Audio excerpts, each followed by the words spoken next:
Hey guys. All right, what I'm gonna do is, first off, I'm gonna start off by telling you there is no right or wrong way of doing this, okay? How I'm telling you is what I do when I start from scratch in building my setups.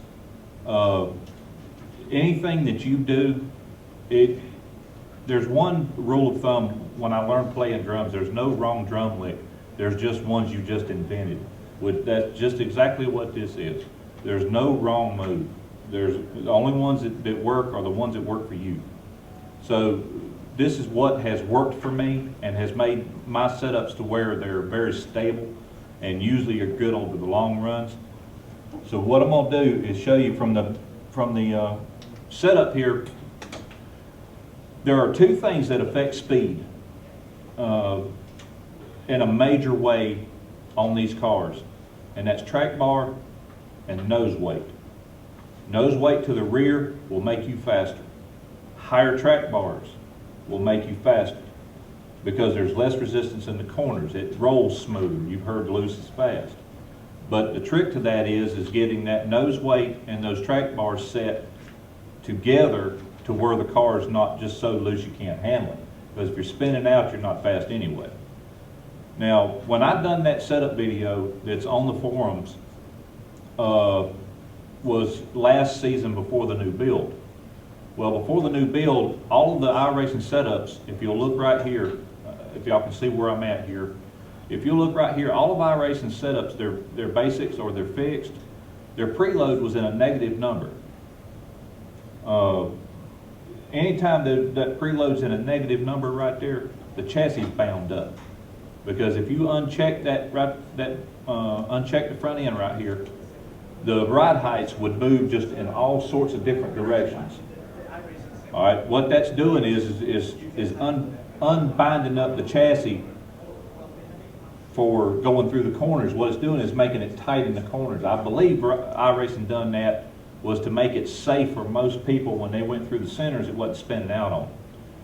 But ever since I've done that video, when they come out with this new thing, all of their setups now are positive link slacks and zero preload. Does it have anything to do with me? I don't know, probably not. But it's a coincidence that now all of their setups are set right, to where the chassis are not bound up now. The only thing about theirs is their front ride heights are always too high. So what I'm gonna do now to start this setup before I even go out on the track, with the basic setup at Texas, is I'm gonna fix these ride heights. I like my ride heights to be even across the front and even across the rear, which is bringing the front down, bringing the rear up, because it's putting that spoiler in the air and it's giving more stability through the corner. Putting this nose down is planting that front end. Okay, now also I noticed with this setup, anytime I see a setup that I come in with and it's got these front springs hillbillied like this, which means the left front spring higher than the right front spring, I'm not keeping it that way, because what that's going to do is tighten me up in the center of the corner, and I think they've done that to make it safe for just everybody to drive. So I'm going to bring this left front spring down, leave that right front spring where it's at, and I'm going to bring the left front spring down with a 50-pound split. And all this is just a guess to start with. Okay? So I know I'm going to want that right front spring higher than that left front 99% of the time, especially at tracks that are banked. Because when you're going into that corner and you've got a banking that is helping the car turn, then you're going to need more spring on that right front corner to keep the weight back. So you don't want too much weight shifting over to that right front corner. All right, you've got to kind of picture these cars as being empty inside. The way I look at setting these cars up balance-wise is I picture these cars in my mind with nothing inside of them but a marble.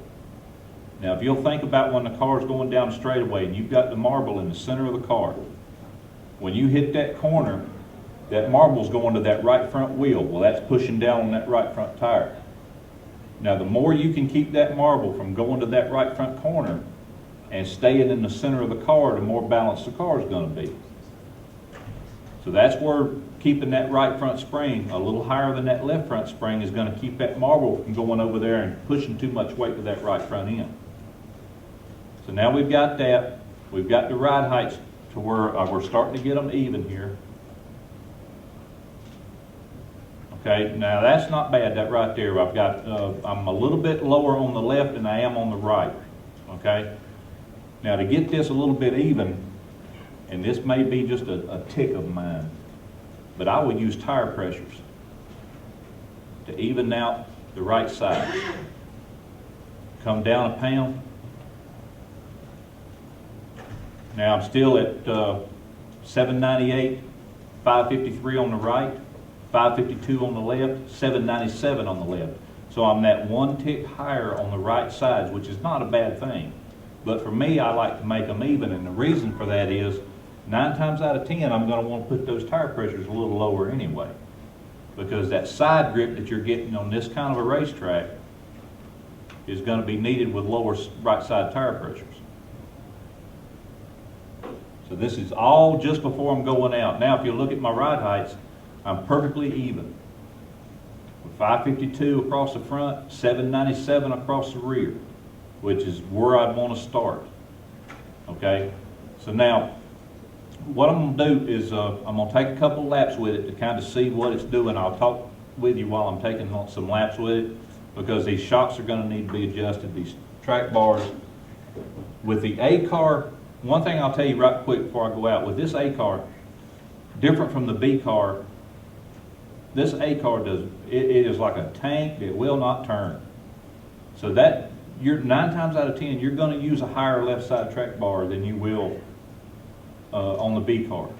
So the A car will use that real high left side track bar, and what that is just to get the car to turn. But a lot of the guys that I've seen have used those 15-inch track bars on the left. They turn in really good, but after about 15 laps, you've lost so much grip on that left rear tire because that track bar is so high, it's not doing you any good anymore anyway. So I'm going to use a 10 or a 12, which is where it's at now. It's at a 10 and an 825 on the right, which is not bad for this A car. But the B car now would be almost totally opposite, with an 825 on the left and a 10 on the right. But that's just the biggest difference right there between the B car and the A car. The biggest difference is front springs and track bar.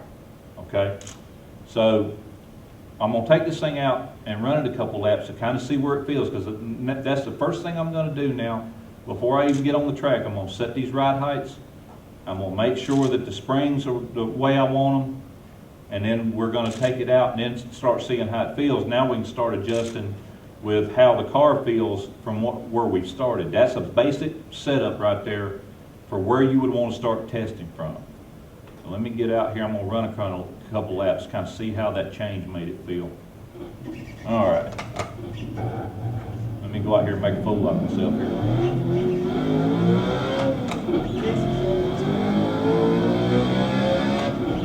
All right. Now, the setup that I've been playing with before I made those changes, I was riding with it. With that left front spring up as high as it was really pushing me up in the center. This one should turn better through the whole corner, just because we got that left front spring down to where it's not pushing the left front up all the way through the corner. All right, see how the front nose is pushing? I've still got too much nose weight in this thing, and that's only 3.5 inches. Maybe 2 little track bars.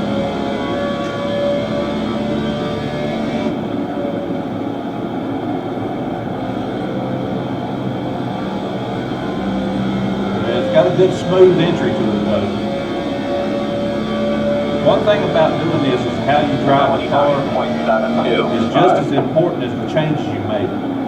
You've got to make sure that you're running a good line, you're running a good race line, you're not trying to make hot laps.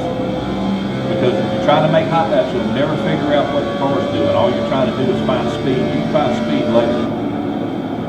Right now, all we want to do is get the car to where it's sticking. Right now, we got just a little too much nose weight in that thing. 29.502. Can you tell the difference between the nose weight and too much weight? Yeah, I'm telling the difference between the nose weight is because of the way the car is sliding the nose. What it's doing is when it's coming in here, it doesn't have enough turn to it. See it slide up? That means it's too much nose weight? Yep, that means well, there are times when it may be too little nose weight because it's not pushing down on it enough. But that's mostly with the B car. The A car, man, this thing does not like nose weight. This A car just does not like it, which on one hand is not a bad thing because remember I said speed comes from having less nose weight. So what I'm going to do after taking that thing out for a couple laps and seeing how it felt, first thing I'm going to do is come in here and bring that nose weight all the way to the back. But if you get rid of that nose weight, you're going to add speed. Now I'm going to add left rear track bar to get it to turn. I'm going to put that left rear track bar up to a 12. Remember, higher track bar gives you more speed. So anytime you can use bringing nose weight back and bringing track bar up and not lose grip or lose handling, you're always better off because you're adding speed. So does the left side affect entry more? Yes, the left side track bar will affect entry more. It'll also affect exit, but not as much as going into the corner. That left side track bar will affect how the car goes in. That right side track bar will affect it how it comes from center off. When you bring that right side up, you're getting more center turn. When you bring that right side down, you're getting less center turn, but you're getting more center grip, which if that makes sense to you. And one thing I'll tell you right quick is about that front sway bar. 9 times out of 10, people tell you if you're tight in the center or if you're tight going through the corner, bring that front sway bar down, which is totally the opposite. So what you're doing is using that softer sway bar. That softer sway bar, what it's doing is when you put a smaller sway bar in it, it's making it easier to pick that left front tire up. When you've got a stiffer sway bar in it, when you hit that corner, that stiffer sway bar is not going to want to move as much. So it's going to keep that left front tire planted. So there are times if you're having trouble getting through the center of the corner, you can put a little bit stiffer front sway bar in it. This right here, I'm going to tell you, to me personally, this right here, this section right here is the most important part of the car. Is that arm symmetry. I always use a chain. I never use a solid link. I just don't like the way it feels. Some people use it. I can't stand the way a solid link feels. I always use a chain. It gives me more flex in the front end. But this right here is the most important part of the car. That's your front end geometry right there. Okay, that sway bar with this arm symmetry, what this is a 2 1/4 inch front sway bar. Now what that is now is just all that is a 2 1/4 inch front sway bar. All right, now if I take this arm symmetry and bring it up to a 2, now it's a 2 1/4 inch sway bar that's just a little bit thicker. What this is fine tuning the thickness or the stiffness of this sway bar.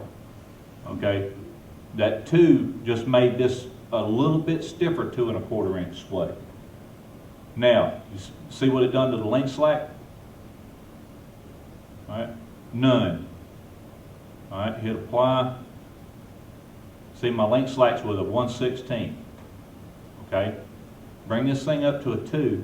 What that's going to do is add stability through the center of the corner. It's going to make the car more stable. All right. Now, but it brings that link slack up to a 13/16. Now, this number right here is very important. This link slack is a big part of that front end geometry. What that is dynamic wedge.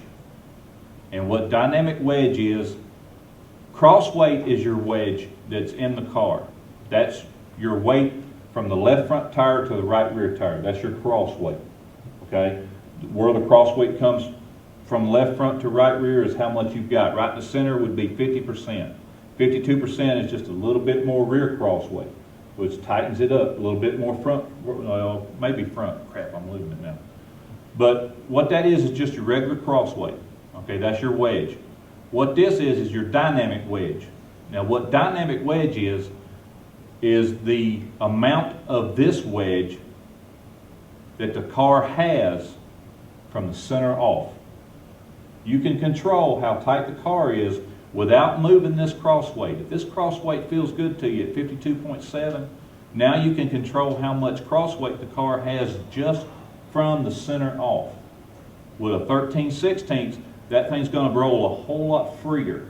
What you're doing is basically what it is at a 0, that front sway bar is going to have wedge in it, is going to tighten the car up right at the very center of the corner. Right when that car starts turning left, that front sway bar is going to start having wedge in it at 0. The higher that number, the later that wedge is going to take effect in the corner. Okay? So at a 13/16, it's going to roll free for a longer time through that corner, which is going to add speed. But it's also going to loosen the car up. This right here is a very fine tuning of using wedge coming off of the corner. You can bring that down to let's say a 10/16. What that's going to do now is tighten from that 13 to a 10 is going to tighten the car up just a little bit coming off the corner. But it's also going to give me a freer roll. It's going to let the car roll a lot freer through the center. It's not going to be forcing it to turn one way or the other. It's going to let it just kind of, if you could just push the car and it roll by itself, that bigger number is going to help that happen. So now let's take this thing back out here and see what that wedge done to the car.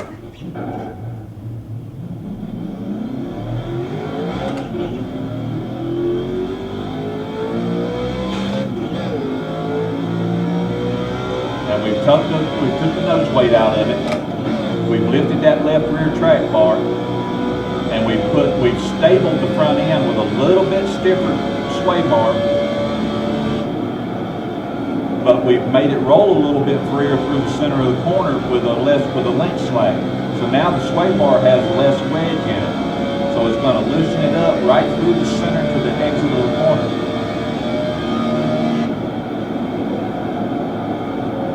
See how the car sits down right there? Now right now you'll see we're doing that with that link slack, getting it into the corner. The car's going to sit right there. But see, now if I get into it too quick, it's going to start turning on me. 29.199. See, the time's just picked up. Now see there, the nose is not pushing up. What it's done is made that front end grab, making that front end a little stiffer. It keeps that left front tire planted. It's not going nowhere near away from the corner as it was. And now I can start getting into it a little bit quicker. 29.349. Now the times now are not separating as much because I'm able to stay through the center of the corner longer. I can get into the gas a little bit quicker. So bringing that nose weight back has added speed. It's made the car turn in better, and it's not coming up away from the line as much. But the dynamic wedge is making me loose off. Now that right there. Wedging it too late? Huh? Is that because it's wedging it too late? Yeah, exactly right. Exactly right. What's happening now is when I'm getting on the throttle. Now with this wedge at a 10, when I get down to the floor and it's turning the car so much that the wedge is not taking a hold quick enough and keeping the car tight enough to hold that power. So now instead of bringing this right rear track bar down, which can be done at times, but instead of that, I'm going to bring this wedge down. And I'll always cut it in half. It's usually too much, but what I'll do is bring that in half and see if it feels better. And if it does, fine. But if it's a little too tight, then I know I got to go a little bit further up. What I'm trying to do now is just find that gap to where I know I can start narrowing in, getting dialed into it. Now, what you need to do here is bring it down to that 5. And if that does it, fine, but then go try a 3. Now that's going to stiffen that front end up just a little bit, but it's also going to bring your leak slack up to a 12. But that 12 with a 3 is not going to be the same as that 2 with a 10. So now you're allowing it to roll with more link slack, but yet with a stiffer front end, you can bring it down back to that 10/16 like you had it, now with a stiffer front end. You may be able to use that 3, keep that good free roll in it with that 10/16 link slack without having to bring that 5 down, which takes some of the freeness out of the center of the corner. Because what you're doing is when you're bringing that number down, you're sacrificing some of the freeness in the corner. But if it's making you handle better off, then it's always a good thing. But if you can bring that thing up to a 3 and keep that at a 10/16 and see if it does what I think it's going to do now. It stays right there in the center of the corner.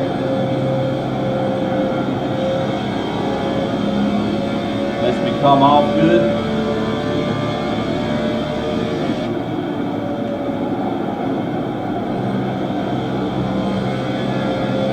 Now I'm on the floor. See, but it come around on me, but not quite as quick. 29.467. Now that thing come around on me, but not quite as quick. So I said, okay, now that to me, says, okay, now I know that 3 felt a little bit better, and I'm able to keep a little higher number. I'm going to bring that thing down to an 8, and this is all what this setup stuff is right here. Every bit of it. When I'm sitting down, it'll take me I'll sit down at times 3 to 4 hours. And let me get this chassis here. Now, I'll bring this down to an 8 now, because one number will make a big difference. Once you start getting this thing fine-tuned, one number will make a big difference in this. So I'm going to bring that down to an 8. Now we're looking at a pretty decent base setup right here, because I'm turning 29 ones with it. So that's a fairly decent base setup.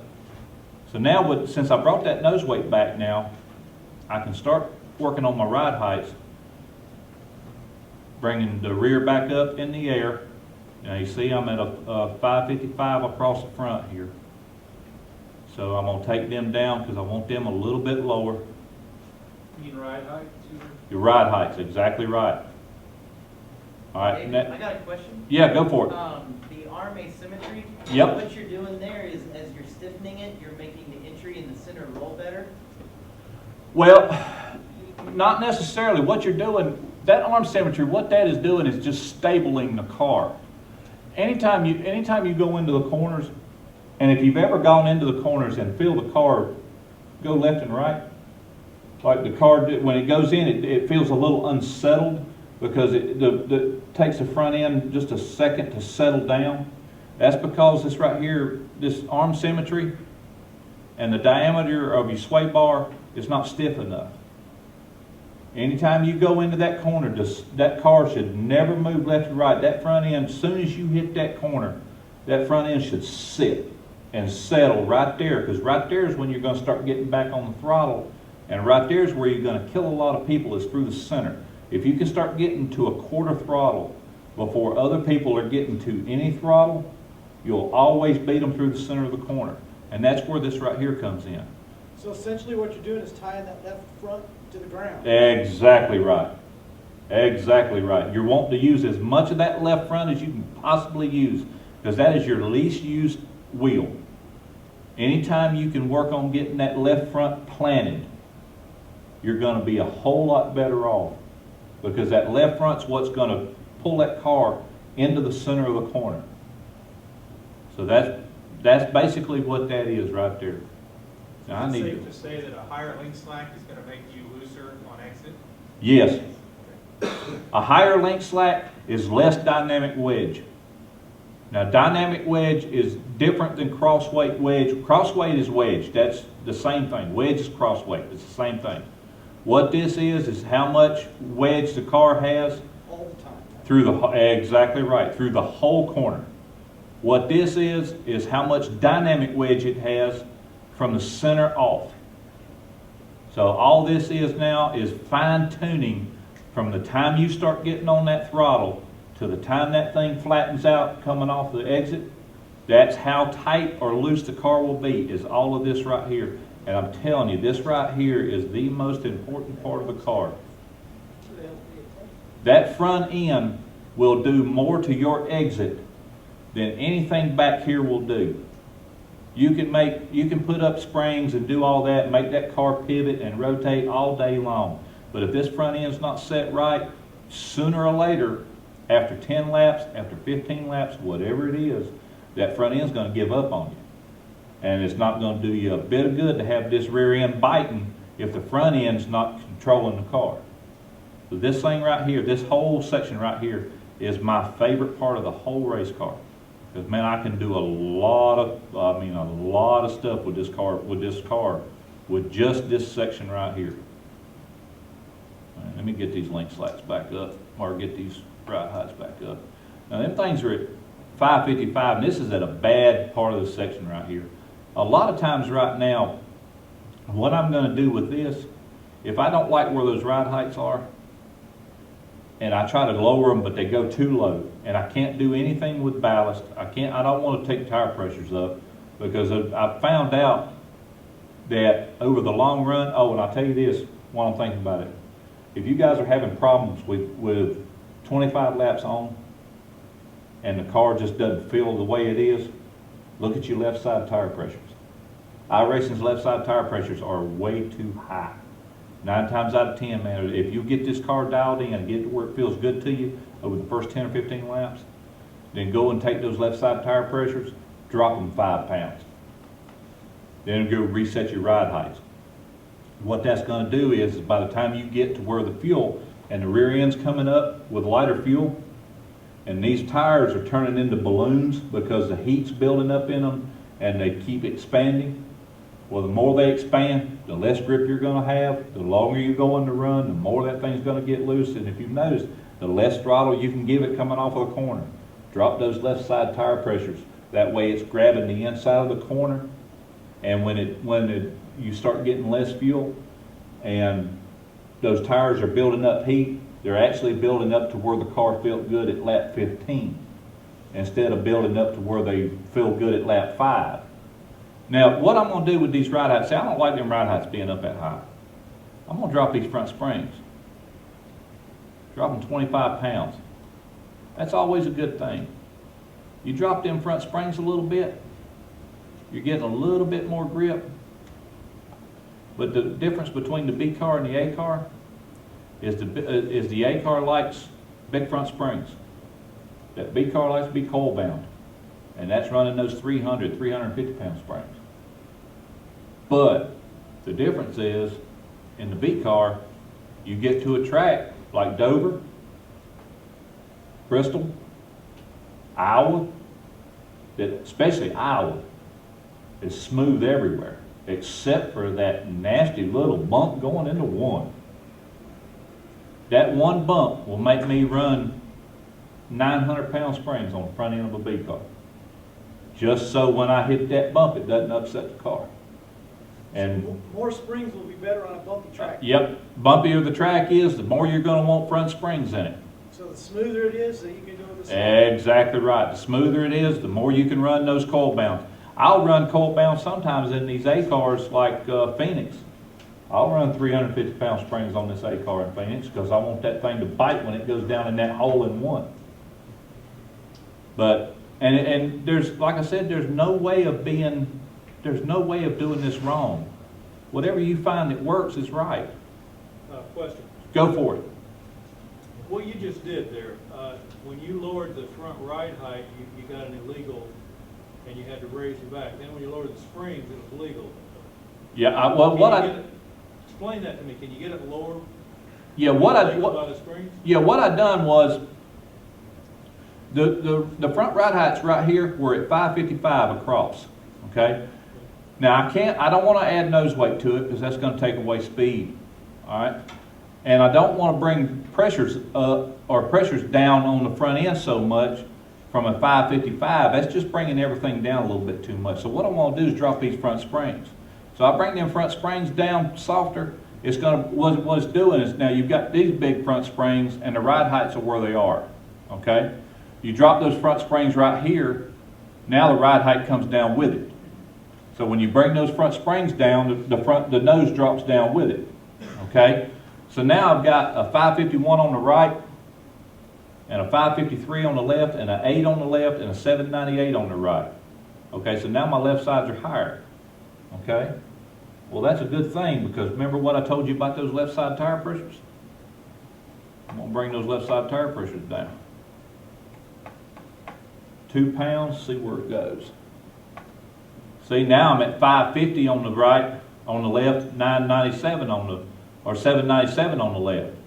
Now see, I like that 550. Anytime I can get that thing set just flat on the ground, I'm a happy camper. 551s are okay, but man, if I can get a 550 out of that thing and it be legal, that is exactly what I want, because you want to plant that front end. That front end, you don't want nothing on it, no gap. So what I'm going to do now is bring the tire pressures down on the right side. See, now I'm 550 across the front, 797s across the rear. Now I'm all even, I got my car set and good and stable. I've got the nose planted. I brought the ballast back. I've got that left side track bar up to get it to turn, which is giving me more speed. Now, let's go down to the bottom here. That right there is taking speed out of the center of the corner. If you look right there, that negative truck arm preload.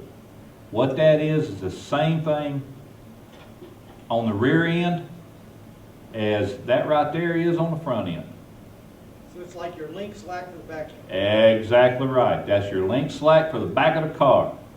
A negative number is going to tighten that thing up through the center. So you want to put that thing on a positive number. I'll always keep it on a positive number. 90% of the time, I'll keep it on a positive number that's closest to 0, because it keeps that back end neutral. Now, why they've done it that way, or why it's the terminology is like that, man, I couldn't tell you. I really don't know. I haven't had to figure that out. Yeah, I have no idea either, to be honest with you. And I never have really cared. All I know is when it's positive, it's rolling freer through the center. The rear end's rolling freer. So now you've got that positive number up on the front. You've got this positive number back here on the rear. Now the rear end and the front end are all rolling together free through the center. See what I'm saying? All right, now, back here with the preload and the link slack on the rear end, I'm always going to keep that at a positive number, usually at a 1. Now, on the super speedways, I'm going to put that up around a 5, because that's going to free that rear end up and give you a little bit more speed. But that's neither here nor there. Now, as far as the rear end on this rear sway bar, I'm going to be honest with you, I don't think iRacing has that right. And I've talked to Cale Gale about it several times and compared this with his real Nationwide car and his truck, because I've made changes with this thing and it just not seemed to do anything I wanted it to do to the car. It just didn't seem like it done anything it was supposed to do. And when I talked to Cale about it, he told me the exact same thing. He said, man, put a small bar in it, leave no bar in it, and don't even worry about it. So that rear sway bar is not that big a deal. If you want to put a small bar in it to kind of stable the rear end, that's about all it's going to do. Just don't even worry so much about that rear sway bar, because I don't think iRacing has it right yet. Same way with this caster. So that caster is another one that about every track you go to, you can set that caster right there every time. 7/8 on the left, 3/9 on the right, let it ride. Don't even have to worry about that no more. Okay? Except for the super speedways, those are different. The super speedway, what are you saying about? Super speedways are going to be a 3/9 on the right and about a 4/4 on the left. You're doing that because it's a freer roll. You don't need the stability on the super speedways with that kind of caster. All right, now we've got the car set down on the front. I've looked at that rear end. Now we've got the rear end to where it's rolling good and free.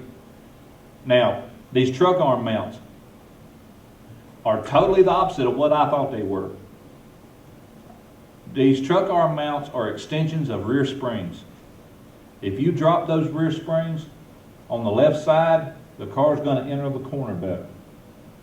All right, a lower left rear spring will help your entry into the corner. It'll also loosen you up coming off. Now, these truck arm mounts are the exact same thing. If you drop that right rear spring, you're going to get more bite off. Dropping that right rear truck arm mount is bite off. I'll very rarely run that truck arm mount on the right, anything but the bottom. Rarely.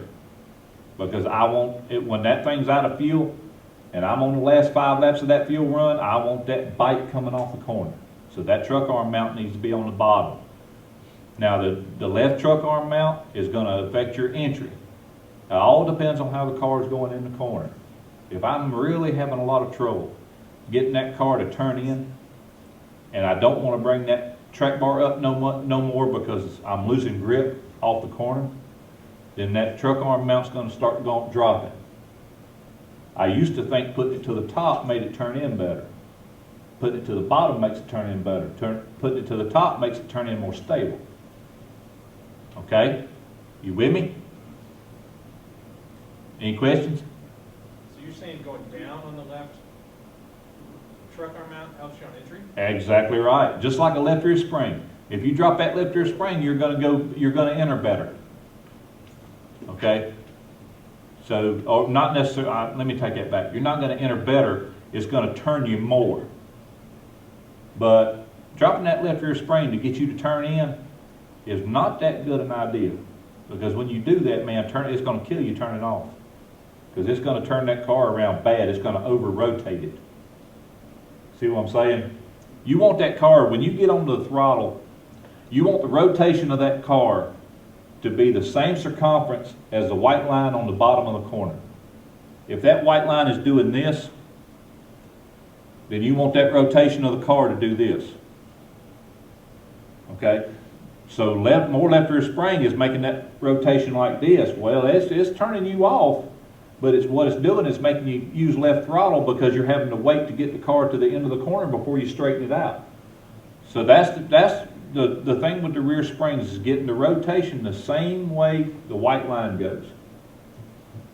All right. So now we've got this thing with the front end planted, the rear end up. We've got everything freed up. Only thing we hadn't really worked on is the shocks, which I will get into here in just a second. And then we're going to kind of turn you guys loose when he comes back in here. But now we've got this. Now we're going to see what this thing feels like. All right. Let's go out here with this thing. Now, remember the car was sticking pretty good. Well, let's try second gear. The car was sticking pretty good, but it was still just a little bit tight in the center and a little bit loose off. Now what we want to do now is see if we can get that thing planted and be able to get into that throttle without it over-rotating. Oh, that felt good. Alright, let's see what we got here.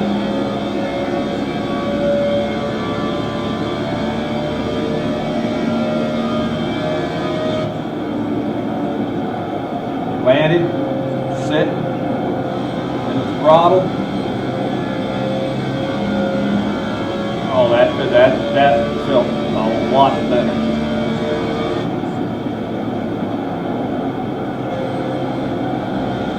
And the throttle on the floor. Little bit squirrely, but not bad. 29.11. I just overdrove that. And that's one thing you need to do too, is always tell the difference if it's set up or you just screwed up, like I just did. Set it right there on the bottom. Yeah, it's setting down good. It's got a good feel to it. I know y'all can't feel it by just looking at it, but the car's got a real stable feel to it.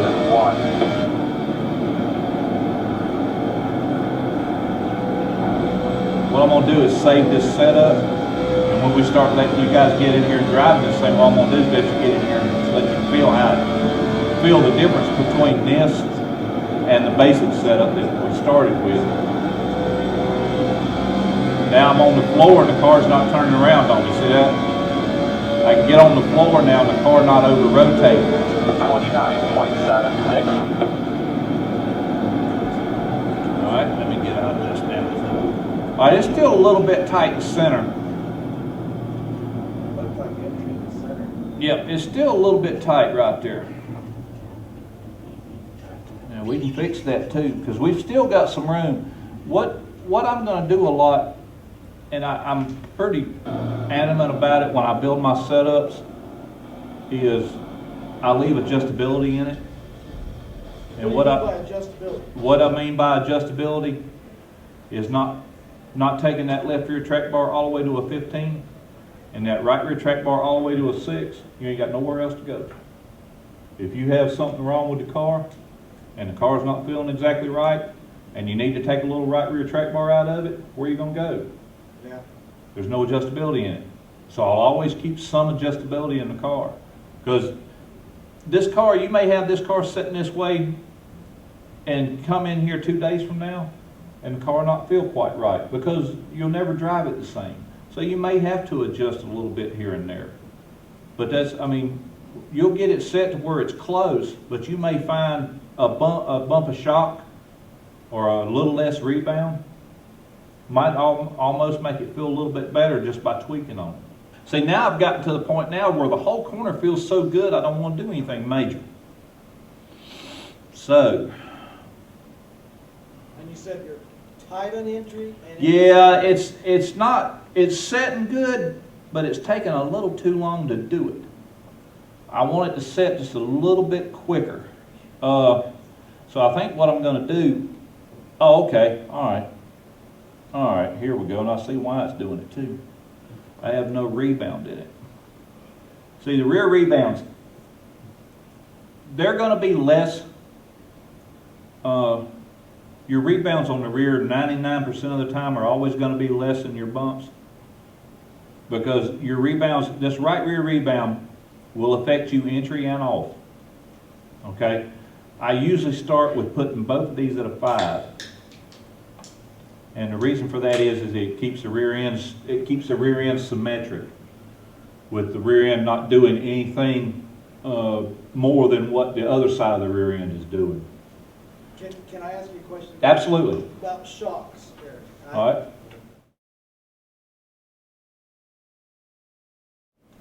All right, hang on just a second. What you're doing right now is you're trying to overthink it. Don't worry about whether it's trying to be how much it's trying to compress or anything like that. Don't try to over-evaluate it. All right, look at the shocks as an extension of the springs. That 1,000-pound spring with a 32 bump shock, because the 32 is as stiff as that shock can be, what that means is that 1,000-pound springs now is as stiff as that 1,000 pounds is going to be. Okay? This bump, what you can do now with this 1,000-pound spring on the right rear, if you bring this down to a 30, now that 1,000 pounds is just a hair softer.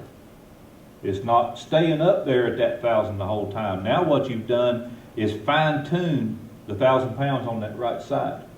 So what you're doing now is softening up that right rear spring. So that's all you need. Don't try to overanalyze what those shocks are or what they do. It's just an extension of that spring. If you're rotating good, and this car right now with those rear springs set the way they are, the car's rotating really good. It's not over rotating, or it's not driving up toward the wall with too much left rear spring. Now what we can do now is use these shocks. This left rear shock rebound right here is going to help the car turn in. What it's going to do is lift that right rear up and help that car turn in some. This left rear rebound, you ever get a setup that when you're coming off of the corner and that thing feels just really good, it's set down, man, that thing's coming off, and right at the tail end of that corner, you're almost to the straightaway, the thing wants to flip around. That's that left rear rebound. Left rear rebound? Left rear rebound. It's for that really late exit. Yep, anytime you get a car that is doing that and you've got that car feeling just perfect, but right there at the tail end, man, that tail end will just go whoop. That left rear rebound's popping that left rear up. Bring that left rear. Too much of it then. Yeah, exactly right. Okay. But, now, saying that, these rebounds back here work together. This right rear at the tail end will also pop that rear end up. So now when you're coming off, if you'll work these two together, you can have some left rear rebound, which will get that car picked up and set down on that straightaway, and that right rear rebound will counteract it. So you've got to kind of keep that rear symmetric. See what I'm saying? Yes, sir. Okay. Now, we're going to add some rebound to that right rear, and I'm going to drop that right rear bump. I'm going to soften this spring up just a hair to where now when I come off of the corner, it's going to give me just a little bit more bite. Now, the same thing with these front rebounds. Bite meaning you can get to the gas quicker. Well, yeah, and when you're getting to the gas, what I mean by bite is when you're getting on the gas and it's coming off of the corner, the car is pushing you forward. The rear tires are not spinning. That's why a lot of times if I'm 3/4 throttle and that car is going forward with rear bite, you can be full throttle and those rear tires spinning before they grip, and I'm going to outrun you off the corner with less gas. Just because the car is being pushed forward with bite. And that's where these shocks come in. You soften those shocks up a little bit, gives it just that little bit more oomph. When you set down, when you push that throttle and that rear end sets down, it sets down just a little lower with these shock bumps coming down. So setting that right one down is going to give me just a little more grip coming off of that corner on that right rear tire. Now what I've done is bring those up to help me going in. Now, there are times when you can add bump to the right front and it will help you on entry. I'm not sure that's going to happen right now because I haven't got that far into it. But this right front rebound, that's going to affect you coming off the corner. If you're rotating too much and you're coming off that corner and it's wanting to just keep turning when you really want it to flatten out and get onto that straightaway, drop that right front rebound, because that right front rebound is turning the car around on you. All right, and what that does is two things. That's a good thing two ways. A softer right front rebound is going to let that right front settle down into that corner. And it's also going to flatten your corner out some. And that's a big thing, is getting that car to where when it's rotating, it starts rotating around the corner. But when the corner's coming to an end, you don't want the car to keep rotating. You want that car to flatten out. Well, that's where those rebounds come in. Get that car to flatten out some. So I'm going to drop this right front rebound about 4 clicks. I'm going to put it down to about a 28. And that's just a guess. What that's going to do is soften that right front corner up to help me on my entry. And then it's going to flatten the car out to keep it from coming off of 4 like it was with that little over rotate at the end. Now let's see what we got.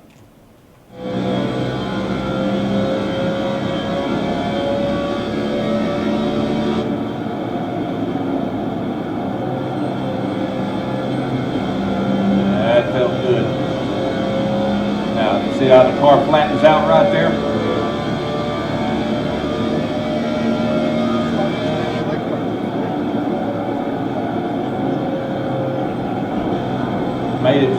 I made it flatten out a little too much off the 2 though, because I couldn't quite get back in the throttle as good off the 2.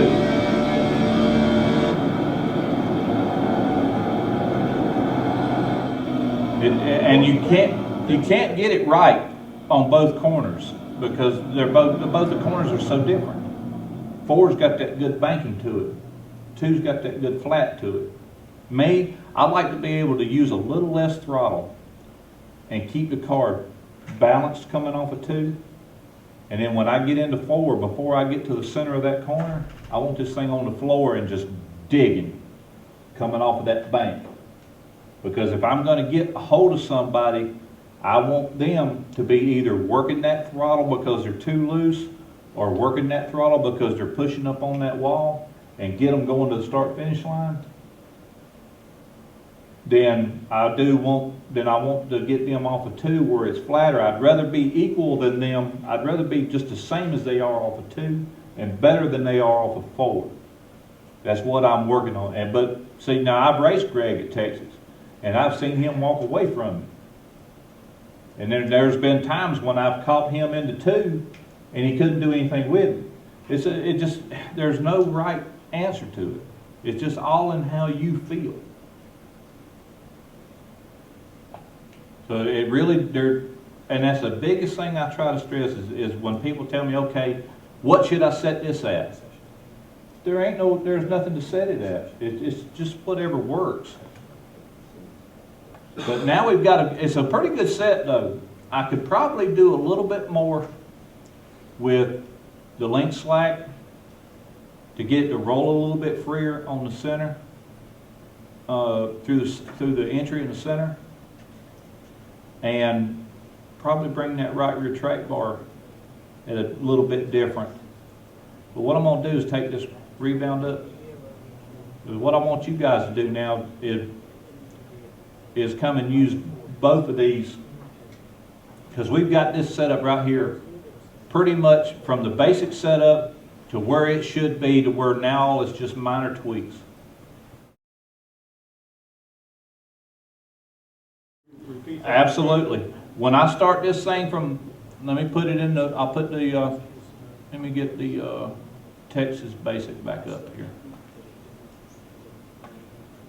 Yeah, every time, before I even go out on the racetrack, and all this is now is experience. I've been doing this for probably 15, 20 years.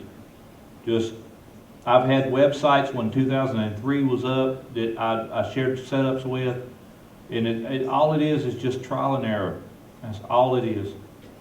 So the first thing I'm going to do with this thing, I know I'm in the A car. I'm going to set these front springs to where I think I need them to be. Then I'm going to take this nose weight back before I do anything with the race car at all. Now right now I'm not going to touch the track bar or anything like that. All I'm going to do is look at the front springs, get them to where I think they ought to be. What's your rule of thumb there? About a 50-pound split's where I'm going to start. And with The less on the left. Yep. And the reason that is because you're wanting the car to turn left. So you want less resistance on the left front than you do on the right front, which makes the car do this.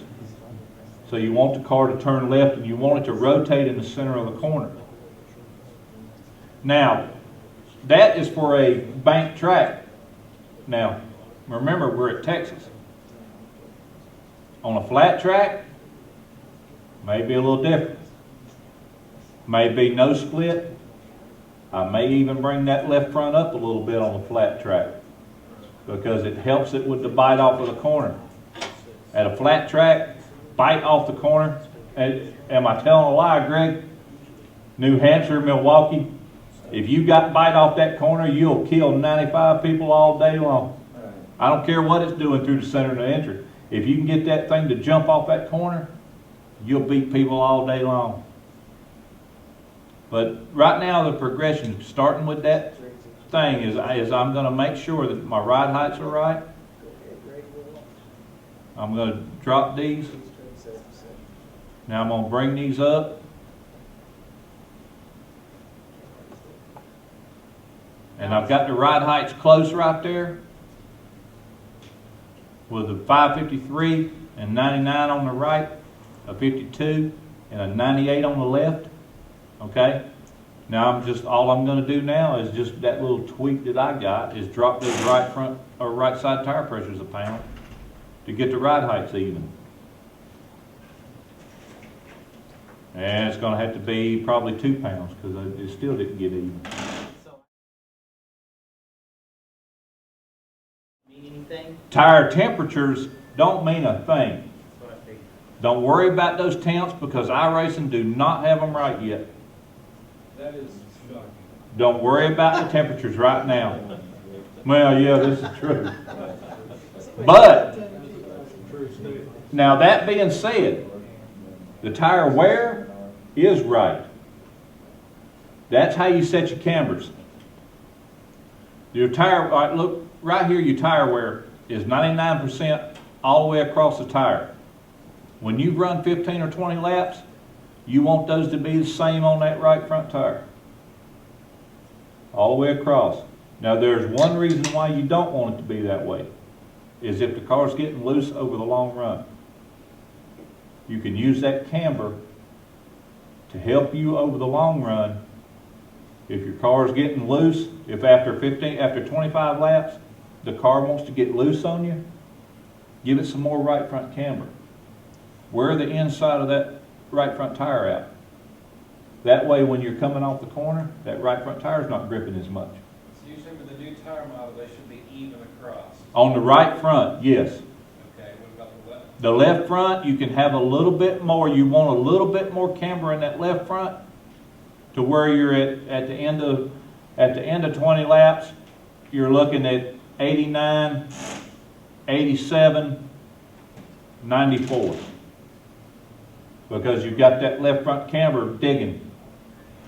Okay? So you can use a little bit more camber, but I still try to stay within about a 5% range, give or take. And even on the right front, I'm going to stay within a 5% range. Is that if I'm getting loose over the long run and I need to add a little camber on that right front to tighten the car up over the course of the run, I'll still stay within about 5%. Is it over the course of the long run, if you're only changing that camber 1 or 2 clicks to wear the tire out a little more? And yeah, it just all depends. It may be 4 or 5 clicks, but it just all depends on what you need to do to get the inside of this tire wore out a little bit more to where the front's sliding on you some. See what I'm saying? Yes. So that's where that comes in. But now, all we've done now is we've got the ride heights even on front and rear. And that right there is how you get that setup from what iRacing gives you to what you've got now. The setup is stable and ready to go test. Now I've called the one that we made Saved, S-A-V-E-D. What I want you guys to do, just pick one of you or a couple of you, just come up here and run a few laps with the basic, and then take the Saved and put it in there and see what the difference is. So just, whichever one of y'all want to come up and take it at it. You want to go on a hosted session? I've got one up. You got one up?